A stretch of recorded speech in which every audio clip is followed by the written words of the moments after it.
نے کہا جب تک میری اماں نہ کہے گی میں بیچوں گا۔ ادھر بنی اسرائیل والے شرطیں جتنی گائے کے بارے میں پوچھ چکے تھے وہ ساری اسی گائے میں پائی جاتی تھی، تو یہ ڈھونڈتے ڈھونڈتے وہاں پہنچ گئے، تو کہنے لگے گائے چاہیے، تو اس نے کہا بھی تمہاری مرضی سے نہیں، قیمت میری مرضی کی۔ ایک مفسر نے تو یہاں تک لکھا ہے کہ اس نے کہا گائے ذبح کر کے نا، تو جتنا گائے کے اندر گوشت ہوگا نا اتنا ہی کھال کے اندر تم مجھے مال بھر کے دو گے، اتنے سکے بھر کے دو گے، اتنی اشرفیاں بھر کے دو گے تو پھر تمہیں گائے دوں گا۔ تو پھر یہ گائے انہیں ملی اور یہ گائے لے کر کے آئے۔ زیادہ سوالات نہ کرتے تو زیادہ الجھتے نہ۔ ہم بھی دین کے معاملے میں بڑے سوال جواب کرتے ہیں، اتنا سوال کریں جتنی اس کی ضرورت ہے۔ ان لوگوں نے سوالات زیادہ کیے تو پھر الجھ زیادہ گئے۔ تو میرے بھائی اس کا ذکر بھی اللہ تبارک و تعالیٰ نے پہلے پارے کے اندر بیان فرمایا۔ پھر اللہ کریم نے فرمایا کہ کچھ ایسے لوگ بھی ہیں یہودیوں میں سے جن کا دعویٰ ہو گیا ہے کہ ہم اللہ کے بڑے پیارے ہیں۔ فرمایا یہ صرف ان کے منہ کی باتیں ہیں، یہ تو قیامت میں پتہ چلے گا نا کہ اللہ کا پیار کس کے ساتھ زیادہ ہے۔ اور پھر یہ بھی یہودیوں نے دعویٰ کیا ہے، اسی پارے میں اللہ فرماتے ہیں کہ ان کا دعویٰ ہے کہ ہم اللہ کے بڑے پیارے ہیں، جنت میں ہم ہی جائیں گے۔ تو اللہ فرماتے ہیں پھر مرنے کی دعا تو کرو، جنت میں تو مر کے جانا ہے نا۔ لیکن رب فرماتے ہیں یہ کبھی مرنے کی دعا نہیں کریں گے، اس لیے کہ انہیں پتہ ہے کہ ہم نے آخرت کے لیے کیا بھیجا۔ لیکن جی پہلا حکم آ گیا یا ایھا الذین آمنوا کہہ کے، پہلی آیت قرآن پاک کی پہلے سپارے میں پہلی آیت جس میں اللہ نے کہا یا ایھا الذین آمنوا، تو پہلا حکم آمنوا کہہ کے۔ آیت نمبر 104 میں جو اللہ نے حکم دیا ہے نا وہ نبی پاک کی تعظیم کا حکم ہے۔ پہلا حکم ہی اللہ نے حضور کی عزت اور ناموس کا ارشاد فرمایا۔ پہلا اس ترتیب کے لحاظ سے وہ ہوا یہ کہ جب نبی پاک کو بات ارشاد کرتے تو صحابہ کرام اٹھ کے عرض کرتے رائینا یا رسول اللہ، حضور سمجھ نہیں آئی ذرا رعایت کر دیں۔ تو یہودیوں کی عبرانی زبان کے اندر نہ ذرا کھینچ کے پڑھتے تھے رائینا، تو اس کا معنی بنتا تھا معاذ اللہ اے ہمارے چرواہے، بکریاں چرانے والے کو بھی وہ رائینا کہتے تھے۔ تو جب صحابہ یہ کہنے لگے تو اللہ نے منع ہی کر دیا، فرمایا میرے محبوب کے غلاموں اس لفظ کے پیچھے چھپ کے، اس لفظ کے پیچھے چھپ کے لوگ میرے نبی کی بے ادبی کر جاتے ہیں، تو جس لفظ کا کوئی ایک معنی بے ادبی والا بنتا ہو وہ لفظ بھی میرے نبی کے لیے نہ کہو، لفظ وہ والے کہو جس میں کوئی بے ادبی کا معنی نکلے نہ۔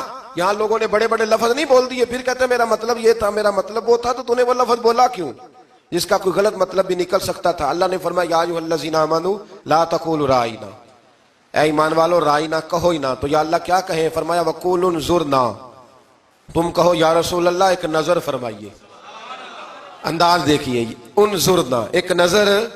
تو ہمارے بزرگ تو پہلے ہی بڑے پیار والوں نے کہہ دیا یا رسول اللہ انظر حالنا، کہتے کہاں سے لاتے ہو جملے؟ میں نے کہا اللہ کی کتاب سے، یا رسول اللہ انظر حالنا یا حبیب اللہ اسمع قالا، تو تم کہو انظرنا محبوب نظر کرم کریں، واسمعوا، اور کیا ضرورت ہے دوبارہ پوچھنے کی؟ اللہ کہتا ہے پہلے ہی دھیان سے سنا کرو، پہلے ہی واسمعوا، پہلے ہی احتیاط سے سنو، وللکافرین عذاب علیم، اور کافروں کے لیے دردناک عذاب ہے۔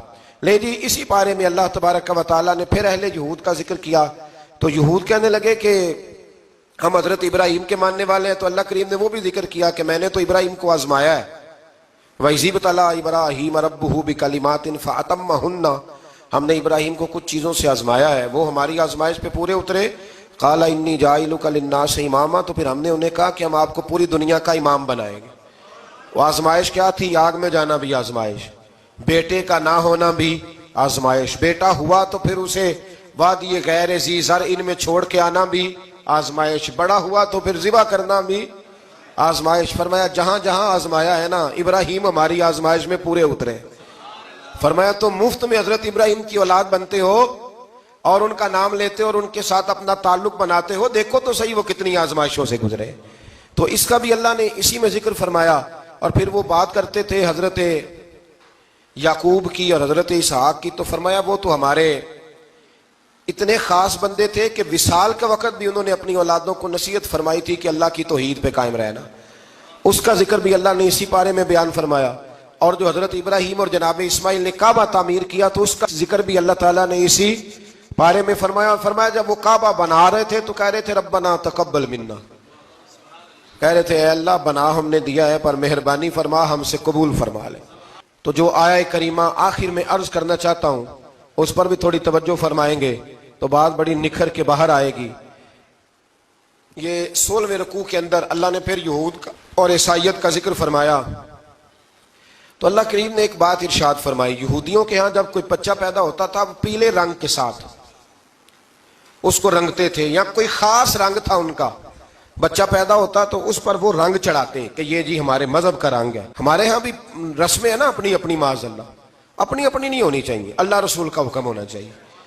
تو یہودیوں کے ہاں بچہ پیدا ہوتا تو ایک خاص رنگ چڑھاتے، عیسائیوں کے ہاں پیدا ہوتا تو وہ بھی ایک خاص رنگ چڑھاتے۔ تو مسلمانوں کے ہاں بچے پیدا ہوئے تو انہوں نے بھی توجہ کی کہ یہ کیا ہو رہا ہے، تو رب کریم نے فرمایا صبغۃ اللہ، رنگ اللہ کا ہی ہے۔ ومن احسن من اللہ صبغہ، اور فرمایا اللہ کے رنگ سے زیادہ خوبصورت کس کا رنگ ہو سکتا ہے؟ اللہ کا رنگ کیا ہے؟ لا الہ الا اللہ محمد الرسول اللہ صلی اللہ علیہ۔ فرمایا نیلے پیلے کالے رنگ نہ چڑھاؤ، اپنے ذہن پر توحید و رسالت کا رنگ چڑھاؤ، یہ سب سے بہترین رنگ ہے۔ اگر تمہارے ذہنوں پر رب رسول کی توحید کا رنگ چڑھ گیا تو یہ وہ والا رنگ ہے، پھر تمہیں کسی اور رنگ کی طرف جانے کی ضرورت نہیں پڑے گی۔ تو فرمایا رنگ وہ پیدا کرو جو توحید کا ہے، رسالت کا ہے، اس رنگ کی توجہ کرو۔ قرآن مجید کے اس پارے میں اللہ کریم نے مختلف باتیں بیان کر کے آخری رکوع میں یہ جو رنگ کا ذکر فرمایا نا، تو یہ لگتا ہے پورے پارے کا خلاصہ ہے کہ رب کریم نے فرمایا اصل بات یہ ہے کہ تمہاری سوچوں پہ رب رسول کی توحید و رسالت کا رنگ ہونا چاہیے۔ ہر وقت بچہ پیدا ہو، کوئی دنیا سے جائے تو رنگ کس کا ہونا چاہیے؟ اللہ رسول کے دین کا۔ اللہ تعالیٰ ہمیں سمجھنے کی توفیق عطا فرمائے۔ آخر دعوانا ان الحمدللہ۔